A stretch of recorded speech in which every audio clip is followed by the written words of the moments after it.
আজকের ভিডিওটা একটু অন্যরকম। আজকে আপনাদের সাথে হোম ট্যুর ভিডিও শেয়ার করব। সো এই ফার্স্টের বেডটা হচ্ছে আমার এবং আমার হাজব্যান্ডের। এখানে অনেকগুলো ফার্নিচার আছে।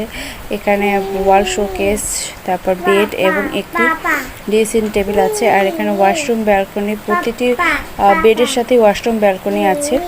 সো আমাদেরটা একটু তুলনামূলক অন্যান্য ব্যালকনি থেকে বড়। তো এই বেড থেকে কিন্তু ডাইনিং রুমে চলে যাওয়া যায়। আর প্রতিটি বেডের সাথেই ডাইনিং রুমটা অ্যাডজাস্ট, মানে প্রতিটি রুম থেকেই খাবার রুমে বের হওয়া যায় প্রতিটি রুম থেকে। তো এই হচ্ছে খাবার রুম। তো এখানে চেয়ার, টেবিল এবং কম্পিউটার টেবিল, তারপরে এখানে ফ্রিজ পাশে, তারপরে এখান থেকে আবার যাওয়া যায় কিচেনে। সব রুমগুলোই অ্যাডজাস্ট।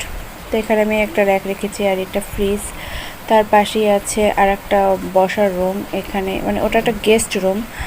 আর তারপরে আমি চলে যাবো আমার পাকের ঘরে, কিচেনে।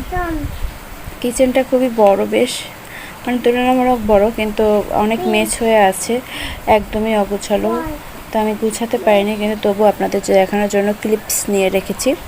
তো এখানে খাবার রুমে শুধু একটা খানাটলি আছে আর ওই র্যাকটা আছে। আর এমনিতে টুকটাক জিনিসপত্র, হাঁড়ি পাতিল বা বাটা, এগুলো আছে। আর এটা হচ্ছে ড্রয়িং রুম। ড্রয়িং রুমে সোফা আর একটা ছোটো খাট এখানে রাখা আছে। এটা অনেক পুরনো খাট, আমার শ্বশুরের ছাত্র জীবনে, সেই জন্য রেখে দেওয়া হয়েছে। তারপরে এখান থেকে বের হলেই আমরা সিঁড়ি দিয়ে নিচে নামতে পারি, মানে বাইরে যাওয়ার জন্য। আর উপরে পাশে সিঁড়িটা হচ্ছে উপরে যাওয়ার জন্য মেইনলি। তারপরে খাবার রুমের পাশে একটা জায়গা আছে যেখানে অনেকগুলো ফার্নিচার রাখা, যেমন শোকেজ আছে, ওয়াশিং মেশিন এবং এখানে একটা দোলনা চেয়ার রেখে দিয়ে হয়েছে। এটা আমার শ্বশুরের রুম। আমার শ্বশুর মারা যাওয়ার পর এখানে আর কেউই থাকে না, এখন এটা ফাঁকাই থাকে। তো এটার সাথে একটা অ্যাডজাস্ট ব্যালকনি এবং অ্যাডজাস্ট ওয়াশরুম আছে।